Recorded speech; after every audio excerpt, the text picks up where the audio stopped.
In the darkest, most paranoid years of the Cold War, the prevailing fear was that the world would end in a fiery clash between capitalism and communism. The political maps of the time painted a terrifying picture for the West, a vast, unbroken swath of red stretching from the brutalist concrete of East Berlin all the way to the shores of the South China Sea. The Soviet Union and the People's Republic of China stood as a seemingly invincible monolith, two giant brothers locked in a pact to reshape the globe. Yet by 1969, the reality behind the Iron Curtain was entirely different.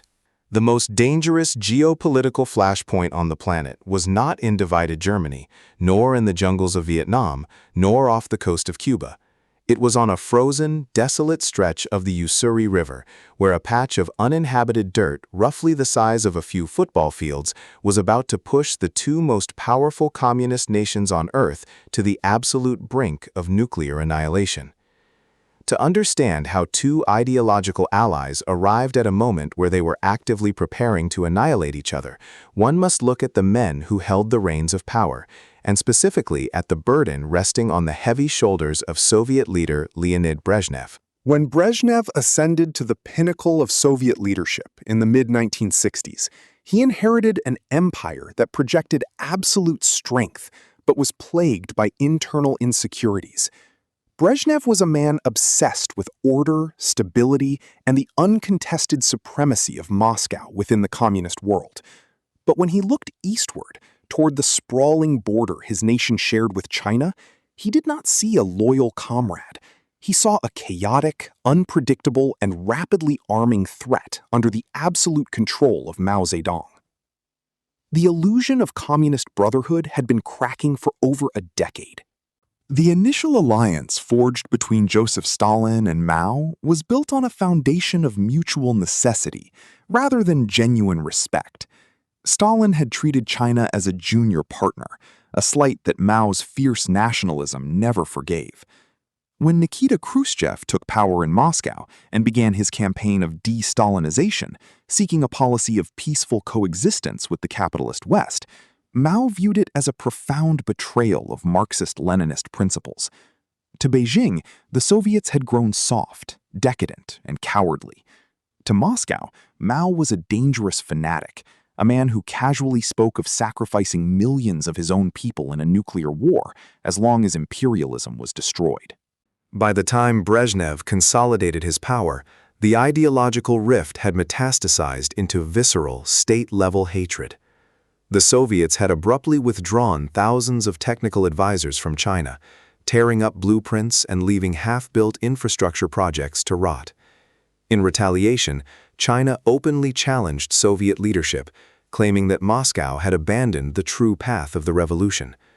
For Brezhnev, the situation escalated from an ideological headache to an existential crisis when China successfully detonated its first atomic bomb in 1964. Suddenly, the rogue state on his eastern flank was a nuclear power.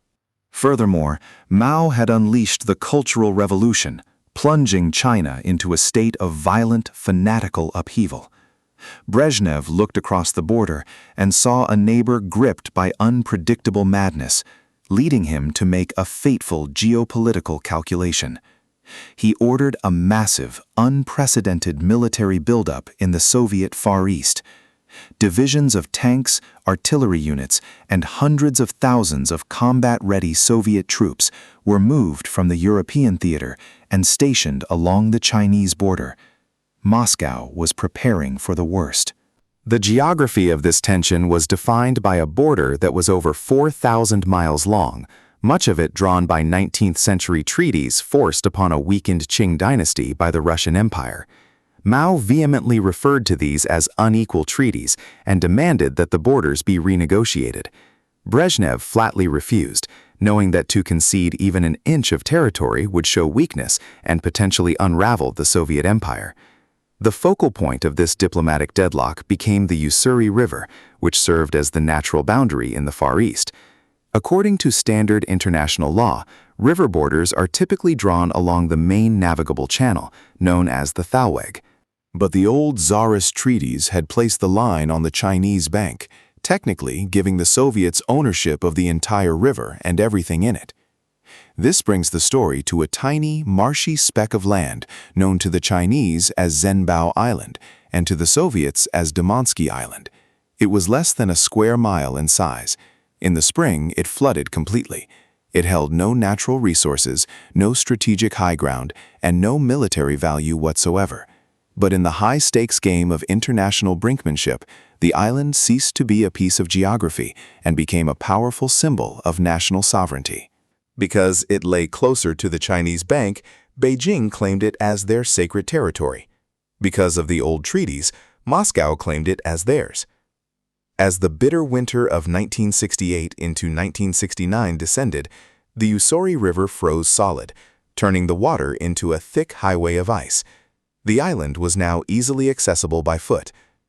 What followed was one of the most bizarre and terrifying escalations in modern military history. Soviet border guards and soldiers of the Chinese People's Liberation Army began conducting overlapping patrols on the ice. When the patrols met, they did not shoot. Both Brezhnev and Mao had issued strict orders to avoid being the first to open fire, fearing the global optics of initiating a war. Instead, the heavily armed men engaged in surreal, brutal physical combat. It began with shouting matches, reading from the Little Red Book, and trading insults. It quickly devolved into shoving. When shoving was not enough, both sides began bringing long wooden sticks, heavy clubs, and grappling hooks onto the ice. In the freezing temperatures, hundreds of soldiers engaged in medieval-style brawls. Soviet armored personnel carriers would drive onto the ice to intimidate the Chinese, who would respond by swarming the vehicles. Skulls were fractured, bones were broken, and blood stained the pristine snow. The sheer absurdity of nuclear-armed superpowers fighting with sticks over a worthless frozen swamp masked a terrifying reality. The violence was escalating week by week, and the chain of command was fraying. In Moscow, Leonid Brezhnev received daily intelligence briefings detailing the medieval brawls on the Ussuri River. He authorized his border commanders to use whatever non-lethal force was necessary to drive the Chinese off the island, viewing the incursions as a direct test of Soviet resolve. Meanwhile, in Beijing, Mao Zedong watched the escalating violence and saw an opportunity. He needed to unite a country fractured by the Cultural Revolution and prove to the world that China would not be bullied by Soviet imperialism. The era of clubs and pushing matches was no longer serving its purpose. In the dying days of February 1969, under the cover of darkness and freezing winds, the order came down through the Chinese High Command. The wooden sticks were to be left behind. The safeties on the rifles were to be disengaged. The trap was about to be set, and the illusion of communist brotherhood was about to be shattered by the sound of automatic gunfire. On the bitterly cold night of March 1, 1969, roughly 300 Chinese troops wearing white winter camouflage crept silently across the frozen Ussuri River.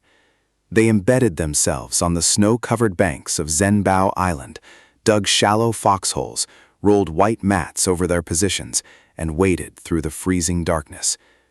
The next morning, a Soviet border patrol, led by Senior Lieutenant Ivan Strelnikov, marched out onto the ice.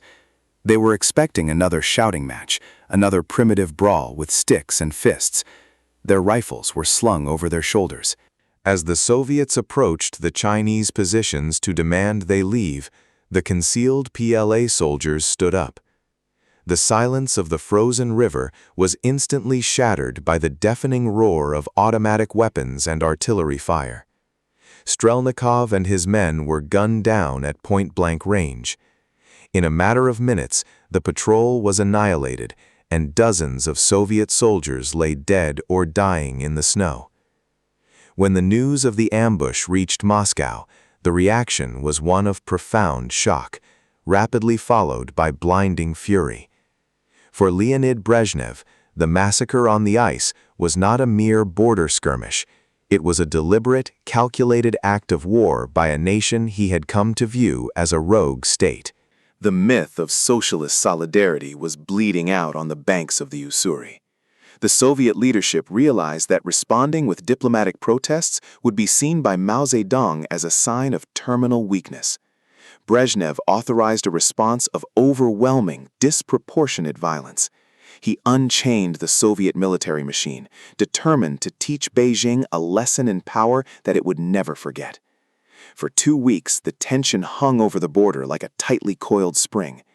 Then, on March 15th, the Soviets struck back. This time, they did not send lightly armed border guards. They sent the Red Army.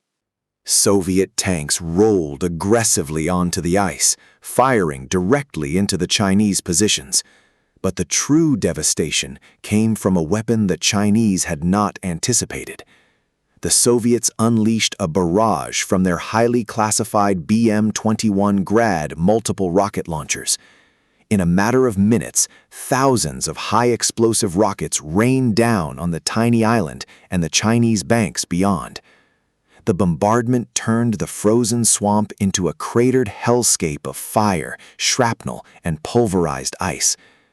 The Chinese forces, heavily outgunned, suffered catastrophic casualties. The exact number of dead has always been shrouded in state secrecy, but estimates suggest hundreds of Chinese soldiers perished in the blistering Soviet counterattack. The shooting on the island eventually stopped, but the geopolitical shockwaves were only just beginning to tear across the globe. By the summer of 1969, the violence had spread thousands of miles west to the border of Xinjiang, where further bloody clashes erupted between Soviet and Chinese armored columns. Panic gripped both capitals.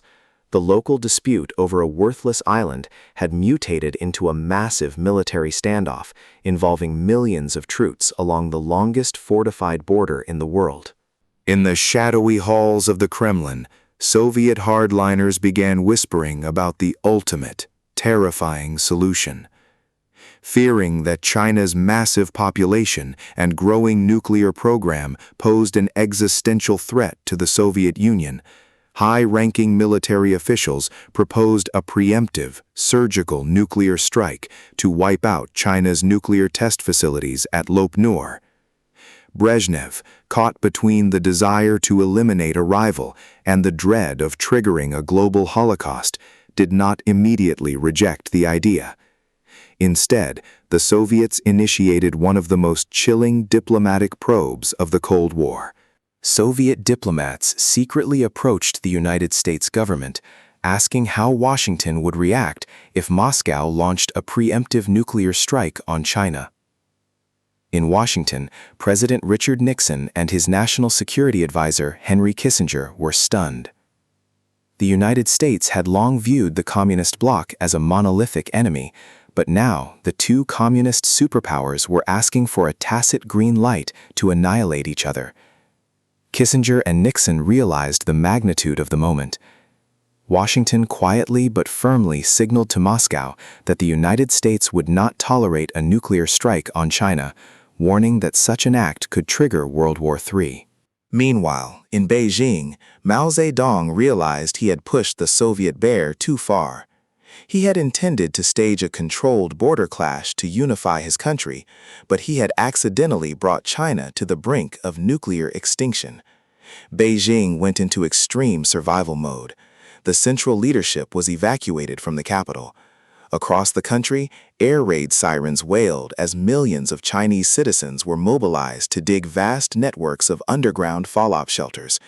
The nation prepared for the sky to burn. Yet as both nations stared into the radioactive abyss, the instinct for self-preservation finally overrode the ideological madness. Neither Brezhnev nor Mao truly wanted to inherit an empire of ashes. In September 1969, Soviet Premier Alexei Kosygin, returning from the funeral of Ho Chi Minh in Vietnam, made an unscheduled, highly dramatic detour. He landed his aircraft at the Beijing airport, where he was met by Chinese Premier Zhou Enlai. There, in a tense meeting within the airport terminal, the two men agreed to a fragile ceasefire. The armies were ordered to stand down.